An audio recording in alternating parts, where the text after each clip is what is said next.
ایک حدیث پاک ہے، حضور علیہ الصلاۃ والسلام آپ نے ارشاد فرمایا کہ اللہ رب العالمین کے راستے میں ایک دن کا پہرا دینا وہ 1000 رات کی عبادت سے بڑھ جاتا ہے۔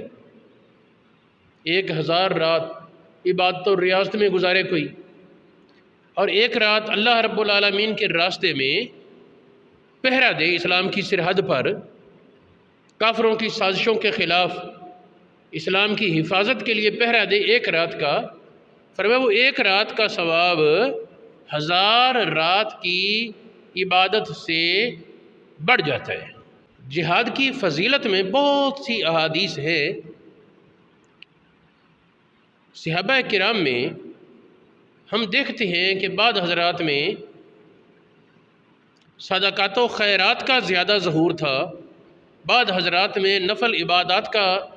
بعض حضرات میں نفلی روزوں کا زیادہ وہ شوق تھا،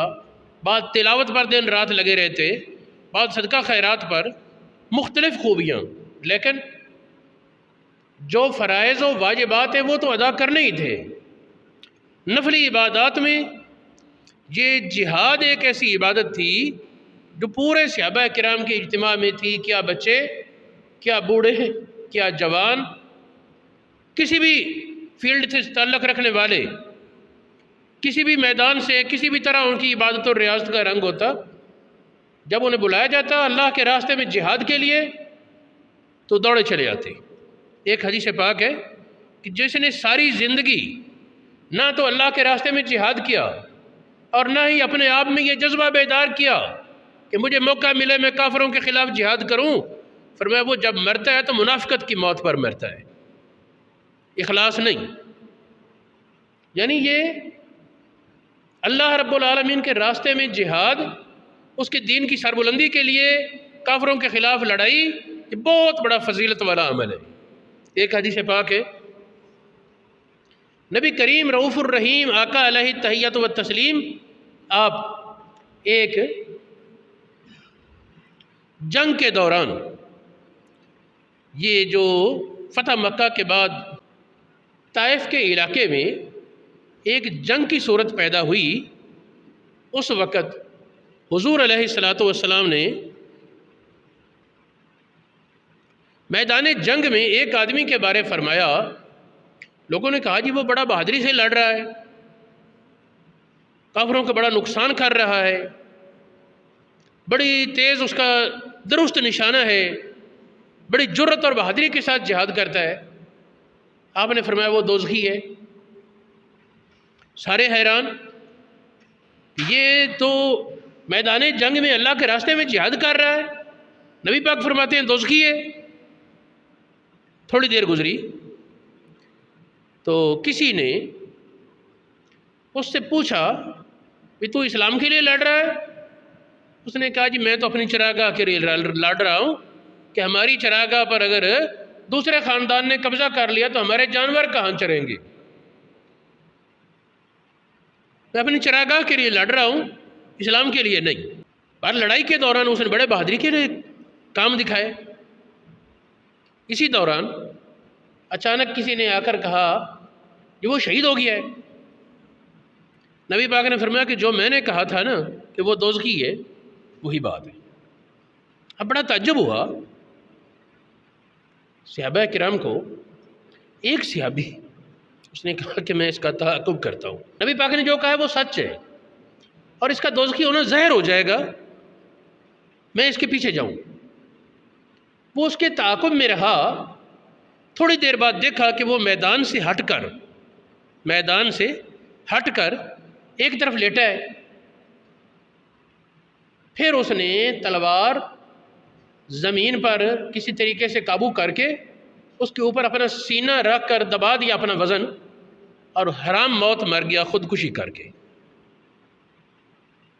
اب وہ دوڑتا ہوا عرض کی یا رسول اللہ آپ نے جو کہا تھا وہ سچ ہوا، یہ تو حرام موت مر گیا، خودکشی کر لی۔ حضور علیہ الصلوۃ والسلام نے حضرت ابو ہریرہ کو یا کسی صاحب کو حکم دیا کہ لوگوں میں اعلان کر دو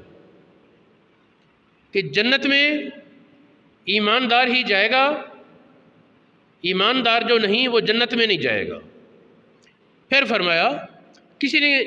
کہا جی یا رسول اللہ، ایک آدمی جنگ لڑتا ہے شہرت کے لیے،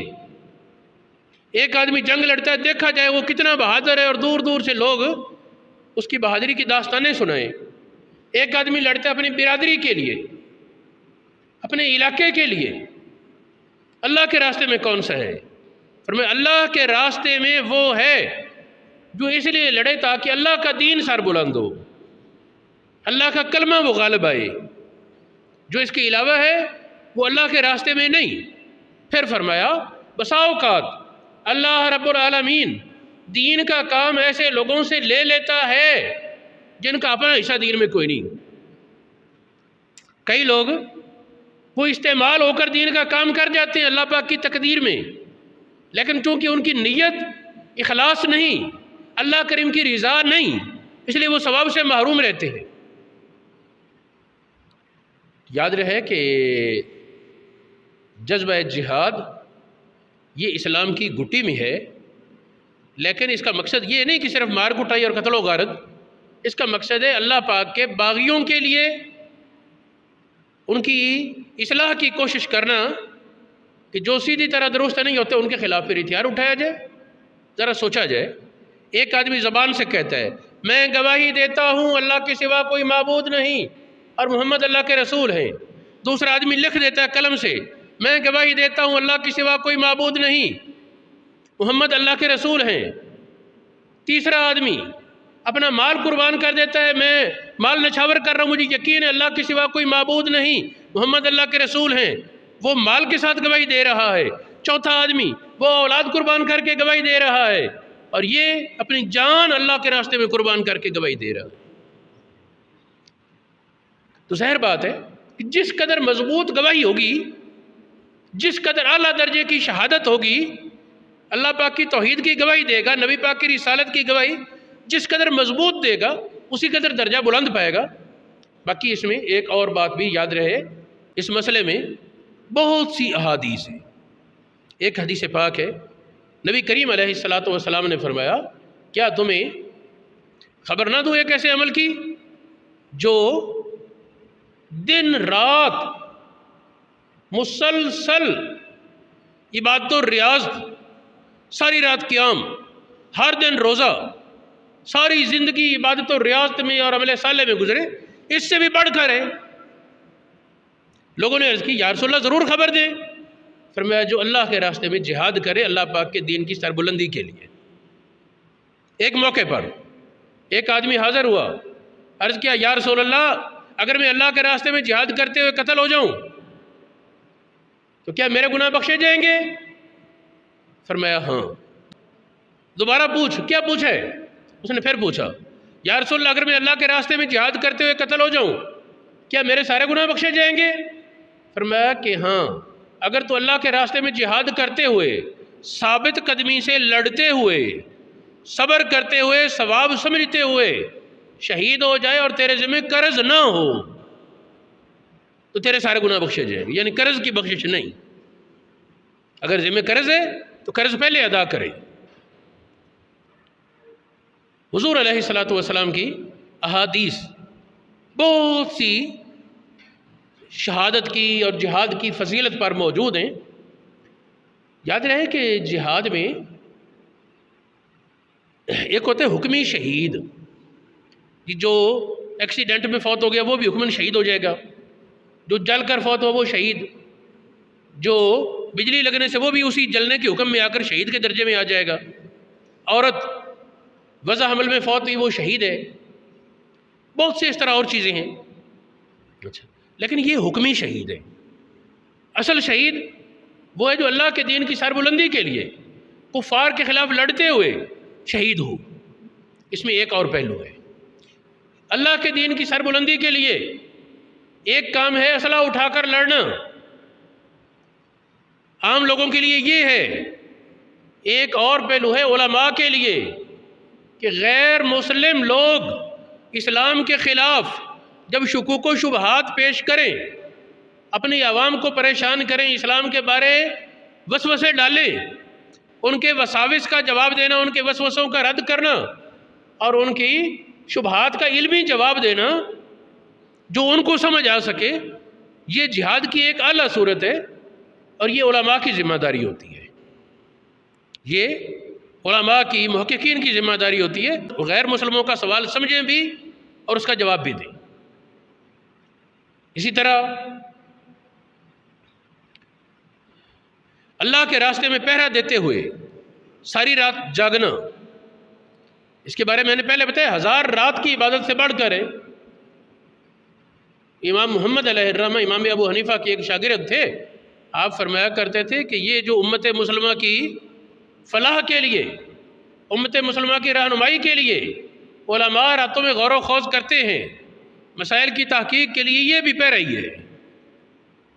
یہ بھی اسلام کی سرحد پر پہ رہی ہے۔ امام محمد علیہ الرحمہ سے ملنے کے لیے آئے نا، امام شافعی علیہ الرحمہ نوجوان تھے، امام محمد بوڑھے تھے۔ امام شافعی علیہ الرحمہ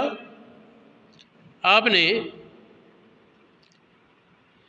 عشاء کی نماز کے بعد نوافل میں رات گزاری اور امام محمد علیہ الرحمہ بسترے پر عشاء کی جماعت کرا کے آئے، بسترے پر لیٹے، صبح اٹھے اور وضو کے بغیر آگے بڑھنے لگے نا، تو امام شافعی نے کہا کہ وضو نہیں آپ کا، وضو کیا نہیں آپ نے؟ انہوں نے کہا میرا رات کا وضو ہے، میں نہیں سویا، میں سویا نہیں، میں جاگتا رہا ہوں۔ نماز کے بعد بات ہوئی، امام شافعی سے پوچھنے لگے بیٹا تم نے کتنے نفل پڑھے؟ انہوں نے کہا جی میں نے 1000 رکعت نفل پڑھے رات کو، 1000 رکعت۔ انہوں نے کہا میں نے 1000 مسئلہ قرآن پاک سے نبی پاک کی امت کے لیے استنباط کیا ہے، اب جو تو نے کیا اس کا نفع تیری ذات تک، جو میں نے کیا وہ پوری امت کے لیے۔ یعنی جہاد کا یہ بھی ایک رنگ ہے، لیکن یہ اس کے لیے جو اس کا اہل ہے۔ ہمارے اسلاف میں ایک بزرگ تھے حضرت عبداللہ بن مبارک، عبداللہ بن مبارک امام ابو حنیفہ کے شاگرد تھے، اور بعد میں آنے والے تقریباً تمام محدثین کے استاذ، امام بخاری، امام مسلم، ترمذی، ابو داود، نسائی، ابن ماجہ، احمد بن حنبل وغیرہ اکثر محدثین جو بعد میں آئے سب کے استاذ بنتے عبداللہ بن مبارک۔ عبداللہ بن مبارک کا طریقہ کار یہ تھا کہ آپ سال کا اکثر حصہ تو اپنے کمرے میں بیٹھ کر اللہ رب العالمین کی اطاعت میں یہ پڑھنے پڑھانے کا کام، افتاء نویسی، کتابیں تالیف کرنا، اور یہ کام کرتے تقریباً 9 مہینے سال میں، اور 3-4 مہینے ان کا معمول یہ ہوتا کہ 1 سال حج کے لیے جاتے، 1 سال حج کے لیے جاتے، ظاہر اس دور میں سفر لمبے تھے، وقت لگتے تھے حج پر جانا، حج کر کے آنا، اور 1 سال انہی مہینوں میں جہاد کے لیے چلے جاتے اندلس اور دور دراز ملکوں میں۔ یعنی ہمارے اسلاف کو یہ نہیں کہ اگر علمی کام کرنا تو پھر جہاد بالکل نہیں، وہ بھی